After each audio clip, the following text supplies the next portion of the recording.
सभी लोगों को नमस्कार। मैं आप सभी का स्वागत करती हूँ हमारे यूट्यूब चैनल अंडरस्टैंडिंग बेसिक्स में। इस वीडियो में क्या करने जा रहे हैं, इस वीडियो में हम एक टॉपिक अंडरस्टैंड करने जा रहे हैं। टॉपिक का नाम क्या है? Can violence ever promote peace. ठीक है, इस पूरे के पूरे टॉपिक को हम अंडरस्टैंड करेंगे। तो चलिए अंडरस्टैंड करते हैं कि आखिरकार इस टॉपिक में दिया क्या हुआ है। मैं रीड करती हूँ, आप साथ साथ में फॉलो करिएगा। देखो, सिंपल सी बात है। टॉपिक का नाम है कि क्या कभी वॉयलेंस से भी हम पीस को प्रमोट कर सकते हैं। अब तक हम क्या सुनते आए हैं कि पीस को प्रमोट करने का तरीका क्या है? नॉन वायलेंस है। ठीक है, वायलेंस नहीं होना चाहिए किसी भी तरीके से सोसाइटी में, तभी जा करके सोसाइटी में पीस बना रहेगा। हमने फिर अंडरस्टैंड ये भी करा कि अलग अलग तरीके हैं जिसके ज़रिए हम सोसाइटी में वायलेंस को ख़त्म कर सकते हैं। ठीक है, जिसमें दो तरीके हमने पढ़े। सबसे पहले हमें मेंटल लेवल पर पीस लेकर आना पड़ेगा और दूसरी क्या है, स्ट्रक्चरल वायलेंस को ख़त्म करना पड़ेगा। ये चीज़ें हमने अंडरस्टैंड करी। लेकिन अब यहाँ पर क्वेश्चन ही अलग है कि क्या वॉयलेंस के तरीके से हम शांति लेकर आ सकते हैं। तो क्या दिया हुआ है, अंडरस्टैंड करते हैं। It has often been asserted that the violence, though it is an evil, can sometimes be a necessary prelude to bring about peace. क्या कह रहा है कि हमें पता है कि वॉयलेंस जो है वो एक एविल है। ठीक है, एक दुष्ट चीज़ है। तो हमें पता है कि ये बुरी चीज़ है, लेकिन फिर भी कभी कभी ऐसा कुछ लोग कह सकते हैं कि ये ज़रूरी हो जाता है कभी कभी सोसाइटी में पीस लेकर आने के लिए। कौन सी कंडीशन है जब हम ये कह सकते हैं कि सोसाइटी में पीस लेकर आने के लिए वायलेंस ज़रूरी हो जाता है? दो कंडीशन दी हुई है, चलिए अंडरस्टैंड करते हैं। सबसे पहली कंडीशन का नाम क्या है? Tyrants and oppressors can be prevented from continuing to harm the populace only by being forcibly removed। क्या कह रहे हैं?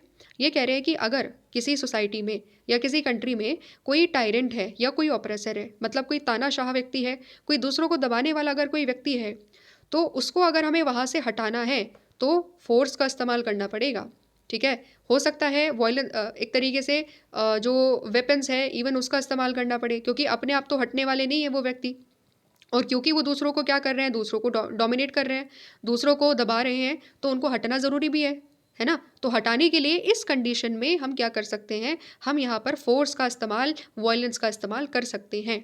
ये एक कंडीशन दी हुई है। ठीक है, और क्या कंडीशन दी हुई है? और the liberation struggles of the oppressed people can be justified even though they may use some violence. है ना। कभी कभी क्या होता है कि जब कुछ व्यक्ति या कोई सोसाइटी लिबरेशन स्ट्रगल एक तरीके से लीड करती है, ठीक है, अपनी इंडिपेंडेंस के लिए स्ट्रगल्स करते हैं, तो कभी कभी जब वो वायलेंस का यूज़ करते हैं तो उसको जस्टिफाई किया जाता है कि हाँ ये आज़ादी लेना चाहते हैं, तो वायलेंस के तरीके से भी आज़ादी ली जा सकती है, ऐसा भी बोला जाता है। ठीक है, तो ये दो तरीके हैं जिसके ज़रिए हम क्या कर सकते हैं, जिसके ज़रिए हम वॉयलेंस को यूज़ करते हुए सोसाइटी में पीस लेकर आ सकते हैं। क्योंकि अगर हमें कोई दबा रहा है तो हम वॉयलेंस का यूज़ करते हुए उसको हटा सकते हैं। ठीक है, और सिमिलरली अगर हमारे ऊपर कोई गलत तरीके से रूल कर रहा है, हम अगर आज़ादी प्राप्त करना चाहते हैं तो भी हम वॉयलेंस का इस्तेमाल कर सकते हैं आज़ादी प्राप्त करने के लिए। ठीक है, ये हमने समझ लिया कि ये चीज़ हो सकती है।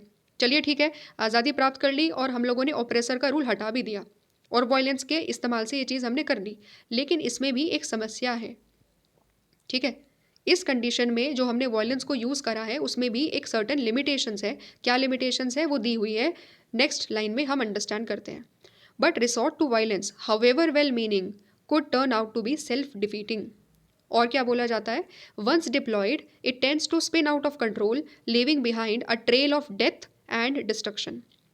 हमने माना कि रिसोर्टिंग टू वायलेंस भले ही कितना ज़्यादा मीनिंगफुल क्यों ना हो, भले ही कितना ज़्यादा सही सही ऑब्जेक्टिव के लिए क्यों ना किया जा रहा हो वायलेंस का यूज़, लेकिन फिर भी वो कभी कभी सेल्फ डिफीटिंग हो सकता है। ठीक है, वो लॉन्ग टर्म में नुकसान पहुंचा सकता है। और क्या बोल रहे हैं कि एक बार अगर हमने वायलेंस का इस्तेमाल कर दिया, तो एक बार अगर वायलेंस का यूज़ कर दिया तो फिर हम वायलेंस को कंट्रोल नहीं कर पाएंगे, क्योंकि अगर हम किसी को मारेंगे तो बदले में वो भी हमें मारेगा। ठीक है, फिर वॉयलेंस ही वॉयलेंस सोसाइटी में बढ़ता चला जाएगा, बढ़ता चला जाएगा, और इसकी वजह से सोसाइटी में डेथ और डिस्ट्रक्शन की संभावनाएं हो सकती है। ये दो लाइन इस तरीके से कह रही है कि भले ही आप सही तरीके से आप ये बोलो कि हाँ इस पर्टिकुलर सिचुएशन में वॉयलेंस का यूज़ करना सही है, लेकिन जब उसको यूज़ करोगे तो भी संभावना है कि उसकी वजह से कुछ नुकसान हो सकते हैं। वो कंटिन्यू हो सकता है वॉयलेंस सोसाइटी में, लिबरेशन के बाद भी वो चीज़ कंटिन्यू हो सकती है। और क्या होगा, अगर किसी को हम वॉयलेंस का यूज़ करेंगे तो हो सकता है वो लोग भी हमारे ऊपर वॉयलेंस का यूज़ करें, और सोसाइटी में जो पीस है वो इसकी वजह से ख़त्म हो सकता है। ठीक है, ये चीज़ और ज़्यादा क्लियर हो जाएगी। आपकी बुक में एक एग्जाम्पल दिया हुआ है, उसको हम अंडरस्टैंड कर लेते हैं, तो ये चीज़, ये पर्टिकुलर जो कंडीशन यहाँ पर दी हुई है वो और ज़्यादा क्लियर हो जाएगी। देखते हैं आपके यहाँ पर ये जो पर्टिकुलर बॉक्स है उसमें क्या दिया हुआ है। मैं रीड करती हूँ, आप साथ साथ में फॉलो करिएगा क्या बोल रहा है। तो जो हाईलाइटेड पोर्शन है मैं उसको रीड करती हूँ। A case in the point is the FLN national liberation front which lead the Algerian independence movement by using violent means. ठीक है, क्या कह रहा है कि जो अल्जीरिया में इंडिपेंडेंस मूवमेंट हो रही थी, एक पर्टिकुलर पार्टी के द्वारा वो अल्जीरियन इंडिपेंडेंस मूवमेंट को लीड किया गया। पार्टी का नाम क्या दिया हुआ है, नेशनल लिबरेशन फ्रंट। ठीक है, ये पार्टी थी और ये क्या कर रही थी, अल्जीरिया के इंडिपेंडेंस के लिए लड़ाई लड़ रही थी। तरीका क्या था, तरीका था वॉयलेंट, वॉयलेंस का इस्तेमाल को कर रहे थे इंडिपेंडेंस को गेन करने के लिए। ठीक है, अच्छा। While it liberated the country from the yoke of French imperialism in 1962, the FLN regime soon degenerated into authoritarianism and triggered a backlash in the form of Islamic fundamentalism.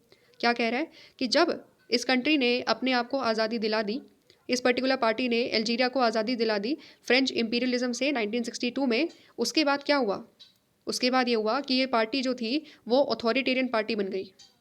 क्यों होता है ऐसा, ऐसा इसीलिए होता है, देखो जब उन्होंने वॉयलेंस का यूज़ करा फ्रेंच के खिलाफ तो क्या हुआ, वॉयलेंस का एक बार यूज़ हो गया, उन्हें पता चल गया कि हाँ वॉयलेंस से, ताकत के इस्तेमाल से, फोर्स के इस्तेमाल से किसी को हटाया जा सकता है। तो फिर वो जो कंडीशन उन्होंने वहाँ पर इस्तेमाल कर दी, तो वो ठीक वही चीज़ वो लोगों ने फिर दूसरे लोगों के ऊपर भी इस्तेमाल करनी चालू कर दी। फिर सोसाइटी में ही अपने लोगों के खिलाफ वॉयलेंस का इस्तेमाल करना चालू कर दिया FLN ने, यानी कि एक तरीके से नेशनल लिबरेशन फ्रंट की जो पार्टी है, ये जो पार्टी है उन्होंने फिर अपने ही लोगों को दबाना भी चालू कर दिया, अथॉरिटेरियन रूल आने लगा। ठीक है, क्योंकि वॉयलेंस एक बार यूज़ कर चुके हैं तो टेंडेंसी हो जाती है फिर बार बार वॉयलेंस के इस्तेमाल से लोगों को दबाने की, इसीलिए।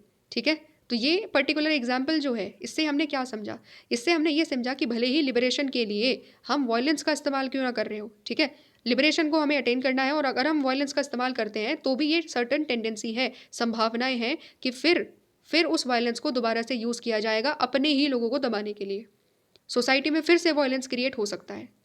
ठीक है, इसीलिए क्या बोला जा रहा है, इसीलिए बोला जा रहा है कि कभी भी अगर जस्ट एंड ही क्यों ना हो, अगर सही ऑब्जेक्टिव के लिए भले ही हम क्यों ना लड़ रहे हो, लेकिन वॉयलेंट तरीके से अगर करेंगे तो पॉसिबिलिटीज़ है कि वो वॉयलेंस सोसाइटी में फिर से होगा। हो सकता है सोसाइटी के ही लोग आपस में लड़ने लगे, या हो सकता है जो पावर व्यक्ति है, जो जो आज़ादी के बाद पावर गेन कर रहा है, वो दोबारा से अपने लोगों को ही दबाना चालू कर दे। ठीक है, ये संभावनाएं हैं, इसीलिए बोला जाता है कि नॉन वायलेंस के तरीके को अपनाया जाना चाहिए। ठीक है, तो नॉन वायलेंस के बारे में क्या बोला हुआ है ये हम लोग पढ़ते हैं इस पर्टिकुलर नेक्स्ट पैराग्राफ में जो दिया हुआ है। It is for this reason that pacifist who consider peace to be supreme value take a moral stand against the use of violence even for attaining the just end. ये चीज़ क्या बोली जा रही है कि जो पैसिफिस्ट होते हैं, पैसिफिस्ट का मतलब क्या है, जो पीस को बहुत ज़्यादा एक इम्पॉर्टेंट वैल्यू माने, सुप्रीम वैल्यू माने, वो इसीलिए ये कहते हैं कि भले ही हमें जस्ट एंड को अटेन करना हो, लेकिन जस्ट एंड को अटेन करने के लिए हम वॉयलेंस का इस्तेमाल नहीं कर सकते, हमें जस्ट एंड को अटेन करने के लिए जस्ट मीन्स का भी यूज़ करना पड़ेगा, और वो जस्ट मीन्स क्या है, नॉन वायलेंस। ठीक है, और क्या बोलते हैं, अंडरस्टैंड करते हैं। However, they advocate the mobilization of love and truth to win the hearts and the minds of oppressor. ठीक है, जस्ट मीन्स क्या है, जस्ट मीन्स है कि हम लव को इस्तेमाल करेंगे, हम ट्रुथ का आइडिया लेंगे, ट्रुथ का इस्तेमाल करेंगे ताकि हम जो ऑपरेसर है उसके माइंड में चेंजेस लेकर आ सके। ठीक है, गांधी जी क्या कहा करते थे, गांधी जी ये कहा करते थे कि पाप से घृणा करो, पापी से नहीं। ठीक है, इसका मतलब क्या है कि अगर कोई गलत कर रहा है तो उसके गलत एक्ट से घृणा करो, उस व्यक्ति से हेट्रेड मत करो। ये गांधी जी का आइडिया था, क्योंकि यहाँ पर फोकस यही था कि हम ट्रुथ के ज़रिए, हम शांति के ज़रिए, नॉन वॉयलेंट तरीके से जब रेजिस्ट करेंगे तो हम उस व्यक्ति के अंदर चेंज लेकर आ सकते हैं, उसके हृदय का परिवर्तन कर सकते हैं। ठीक है, और क्या किया जा रहा है, और हम लोग पढ़ेंगे कि पैसिफिस्ट और क्या बोलते हैं, पर्टिकुलरली यहाँ पर अंडरस्टैंड करेंगे। सो Civil disobedience is a major mode of such struggle and it has been successfully used to make a dent in the structures of operation. ठीक है, तो पैसिफिस्ट किस मेथड का इस्तेमाल करते हैं हार्ट को चेंज करने के लिए, माइंड को चेंज करने के लिए, तो वो तरीका है सिविल डिसोबीडियंस का। ठीक है, तो सिविल डिसोबीडियंस को इस्तेमाल किया जाता है, और गांधी जी किस मेथड को इस्तेमाल किया करते थे, गांधी जी का जो मेथड था वो था सत्याग्रह। ठीक है, तो अब हम गांधी जी के आइडिया को थोड़ा सा समझ लेते हैं कि गांधी जी ने किस तरीके से सत्याग्रह का इस्तेमाल करा। Gandhi took his stand on justice and appeal to the conscience of the British rulers. Gandhi ji ने क्या करा, उन्होंने सिंपल सी बात रखी कि जस्टिस के ऊपर एक स्टैंड लिया कि सोसाइटी में हमें जस्टिस चाहिए, और फिर ब्रिटिशर्स के कॉन्साइंस पर अपील किया। जो अंदर आत्मा बैठी हुई थी उसको यहाँ पर एक तरीके से केंद्र में रखते हुए उसको अपील किया गया कि जो तुम कर रहे हो वो गलत कर रहे हो। ठीक है, उनके हार्ट के द्वारा एक तरीके से कहीं ना कहीं हार्ट में जो हृदय परिवर्तन की बात यहाँ पर करी जा रही है वो चेंजेस करने की कोशिश करेगी और नॉन वायलेंस तरीके से। ठीक है, और क्या बोला जाता है, if that did not work he put moral and political pressure on them by launching a mass movement involving open but non-violent breaking of the unjust laws। ठीक है, अगर अपील से भी काम नहीं बना, ठीक है, अगर अपील से भी काम नहीं बना तो फिर गांधी जी ने क्या करा, गांधी जी ने एक मॉरल प्रेशर डालना चालू करा, एक पॉलिटिकल प्रेशर डालना चालू करा कि अगर तुम हमारी बातों को नहीं मानोगे तो फिर हम क्या करेंगे, हम तुम्हारे बनाए हुए कानूनों को तोड़ेंगे। और तोड़ने का मतलब यहाँ पर क्या है, ये नहीं है कि हम एक तरीके से हिंसा करेंगे या ऐसी चीज़ें करेंगे, नहीं। तोड़ेंगे का मतलब ये है नॉन वायलेंट तरीके से जो गलत कानून है, जो अनजस्ट लॉज है, हम उसको ब्रेक करेंगे। ठीक है, ये आइडिया क्या था, ये आइडिया था जो गांधी जी ने हमारी फ्रीडम मूवमेंट के दौरान यूज़ करा। ठीक है, और गांधी जी भी क्या थे, गांधी जी भी एक पैसिफिस्ट ही थे जो पीस को हमेशा एक सुप्रीम वैल्यू के तौर पर देखा करते थे। ठीक है, अब गांधी जी ने ये जो आइडिया इस्तेमाल करा उसकी वजह से बहुत सारे लोगों को इंस्पिरेशन मिली। उसमें से एक व्यक्ति कौन है, मार्टिन लूथर किंग। चलिए देखते हैं उनके बारे में क्या बताया गया है। Martin Luther King waged a similar battle in 1960s against anti black racial discrimination in the USA. ठीक है, तो गांधी जी का जो आइडिया था नॉन वायलेंट तरीके से अनजस्ट लॉज के खिलाफ आवाज़ उठाने का, तो यही सेम टू सेम चीज़ किसने इस्तेमाल करी, मार्टिन लूथर किंग ने। कहाँ पर करी, अमेरिका में करी। ठीक है, 1960s में जो ब्लैक रेशियल डिस्क्रिमिनेशन हो रहा था उसके खिलाफ उन्होंने आवाज़ उठाई। और ऐसा ही नहीं है कि मार्टिन लूथर किंग ने ये चीज़ अडॉप्ट करी है, नेल्सन मंडेला ने भी ये चीज़ अडॉप्ट करी है। अफ्रीका में, साउथ अफ्रीका में जो एपार्थाइड रिजीम हो रहा था उसके खिलाफ सेम टू सेम चीज़ यूज़ करी गई है कि जो अनजस्ट लॉज है, एपार्थाइड रिजीम क्या था, अनजस्ट लॉज था, ब्लैक्स के साथ रेस के बेसिस पर, कलर के बेसिस पर डिस्क्रिमिनेशन किया जा रहा था। तो वहाँ पर भी सेम टू सेम तरीके से नॉन वायलेंट तरीके से लड़ाई लड़ी जाती है। 28 साल जेल में बिताए जाते हैं। ठीक है, और लगातार आवाज़ उठाई जाती है कि ब्लैक्स को राइट्स दो, इक्वल राइट्स दो जैसे वाइट्स को मिल रही हैं। ठीक है, तो हम लोगों ने क्या अंडरस्टैंडिंग करी, हम लोगों ने यहाँ पर बेसिकली अंडरस्टैंडिंग करी कि अगर हम ये क्वेश्चन उठाए कि क्या वायलेंस कभी प्रमोट कर सकता है पीस को, तो हम ये बोलेंगे सीधा सीधा कि कुछ शॉर्ट टर्म केसेस में वायलेंस का इस्तेमाल किया जा सकता है। जैसे हमने 2 केसेस यहाँ पर पढ़े, ठीक है, कि टायरेंट्स को अगर हटाना है या लिबरेशन स्ट्रगल का यूज़ करना है तो शॉर्ट टर्म के लिए यहाँ पर वायलेंस का इस्तेमाल किया जा सकता है। बट लॉन्ग टर्म में हमेशा वायलेंस क्या करेगा, लॉन्ग टर्म में वायलेंस हमेशा नुकसान देगा। इसीलिए हमें अगर लॉन्ग टर्म की बात करनी है, अगर हम लॉन्ग टर्म में पीस लेकर आना चाहते हैं तो वायलेंस को हमें छोड़ना होगा। हमें क्या करना पड़ेगा, हमें नॉन वायलेंस तरीके को अपनाना पड़ेगा जो पैसिफिस्ट अपनाया करते थे।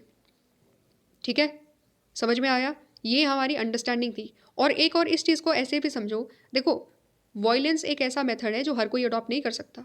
ठीक है, गांधी जी ने इंडिया में वायलेंस को, नॉन वायलेंस को क्यों एक तरीके से अडॉप्ट करा, इसीलिए अडॉप्ट करा क्योंकि बच्चे हो गया, बूढ़े हो गया, महिलाएं होगी, वो वायलेंस का इस्तेमाल नहीं कर सकते ना, और हमें उनको भी एक तरीके से फ्रीडम मूवमेंट के अंदर लेकर आना था। तो इसीलिए फिर नॉन वायलेंट उन लोगों के लिए भी सूटेबल था जो हर कोई वायलेंस को इस्तेमाल नहीं कर सकता है, वो नॉन वायलेंट तरीके से अपनी बातों को रख सकता है और नॉन वायलेंट तरीके से प्रोटेस्ट कर सकता है।